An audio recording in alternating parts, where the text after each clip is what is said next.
ಘಟಕ 3 ಮಳೆ ಬಣ್ಣದ ಗೂಬ್ಯಾರು ಮಳೆರಾಜ. ಜನಪದ ಹಾಡು. ಜನಪದ ಹಾಡಿನ ಕುರಿತು ಪ್ರಸ್ತುತ ಬಣ್ಣದ ಗೂಬ್ಯಾರು ಮಳೆರಾಜ ಹಾಡು ಒಂದು ಜನಪದ ಹಾಡಾಗಿದೆ.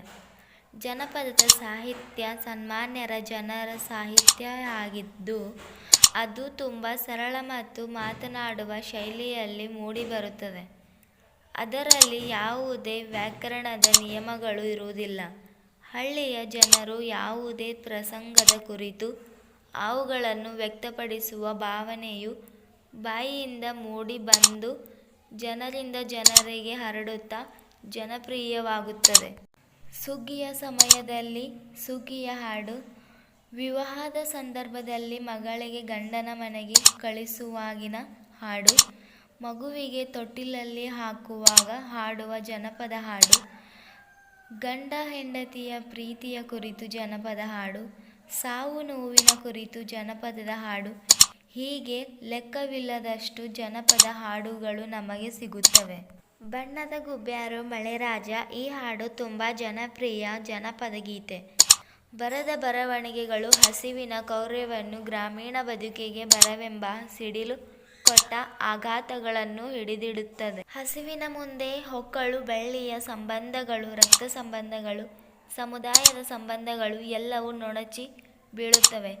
ಹಸಿವಿನ ಕರಾಳತೆ ಎಲ್ಲ ಸಂಬಂಧಗಳನ್ನು ನೊಣಚಿ ಹಾಕುತ್ತದೆ. ಉಳಿವಿಗಾಗಿ ಬಡವರೊಬ್ಬರೊಂದಿಗಿನ ಈ ಹೋರಾಟ ಮಾನವೀಯತೆಗೆ ಪರೀಕ್ಷೆಯೊಡ್ಡುತ್ತದೆ. ಹಸಿವಿನ ಕ್ರೌರ್ಯ ಏನೆಲ್ಲವನ್ನು ಮಾಡಿಸುತ್ತದೆಂಬುದನ್ನು ತುಂಬ ಪ್ರಸ್ತಾವದ ನೆಲೆಯಲ್ಲಿ ಈ ಕವಿತೆ ಕಟ್ಟಿಕೊಡುತ್ತದೆ.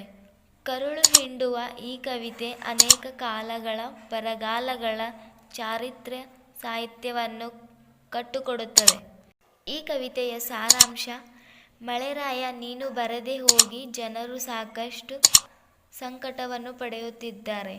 ಸರಿಯಾಗಿ ಫಸಲು ಬಾರದೆ ರಾಜ್ಯದಲ್ಲಿ ಬರ ಉಂಟಾಗಿ ಜನರಿಗೆ ತಿನ್ನಲು ಅನ್ನ ಆಹಾರವಿಲ್ಲದೆ ಜನರು ಮಣ್ಣಾಗಿ ಹೋಗಿದ್ದಾರೆ. ಅನ್ಯಾಯದ ದಿನ ನೀನು ಬಂದು ಮಳೆರಾಜ. ಕೃಷಿಯ ಮೇಲೆ ಅವಲಂಬಿತರಾಗುವ ರೈತಾಪಿ ಜನರು ಭೂಮಿಯ ತಾಯಿ ಮತ್ತು ಮಳೆರಾಯನನ್ನೇ ನೆಚ್ಚಿ ಬದುಕುತ್ತಿದ್ದಾರೆ. ನೀನು ಸರಿಯಾದ ಸಮಯಕ್ಕೆ ಬರದೆ ಹೋಗಿ ಒಕ್ಕಲಿಗರಿಗೆಲ್ಲ ಬರಗಾಲ ಉಂಟಾಗಿ ರೈತಾಪಿ ಜನರು ತಮ್ಮ ಮಕ್ಕಳನ್ನು ಮಾರಿದ್ದಾರೆ. ಮಳೆರಾಜ, ಮಕ್ಕಳನ್ನು ಮಾರಿ ದುಡ್ಡನ್ನು ತೆಗೆದುಕೊಂಡು ಬತ್ತಿಗಾಗಿ ತಿರುಗುತ್ತಿದ್ದಾರೆ. ಮಳೆರಾಜ, ಸ್ವಲ್ಪ ಹಿಟ್ಟಿನಲ್ಲಿ ಸುಣ್ಣದ ನೀರನ್ನು ಕಲಿಸಿ ಕಷ್ಟ ಬಂದಾಗ ಗಪಗಪನೆ ತಿಂದು ಒದ್ದಾಡಿ ಜೀವವನ್ನು ಬಿಡುತ್ತಿದ್ದಾರೆ. ಮಳೆರಾಜ, ಗಿದ್ದನ ಅಕ್ಕಿಯಲ್ಲಿ ವಿಷವನ್ನು ಬೆರೆಸಿ ಸಣ್ಣ ಮಗುವಿಗೆ ಮಣಿಸಿ ತಿನ್ನಿಸಿದ್ದಾರೆ. ಆ ಮಕ್ಕಳು ಕಣ್ಣುಗಳು ಮುಚ್ಚುತ್ತಿದ್ದಾರೆ. ಮಳೆರಾಜ, ಗುಂಡುಳಬಾಯಿಯರು ಭಿಕ್ಷೆ ಬೇಡಲು ಹೊರಟಿದ್ದಾರೆ.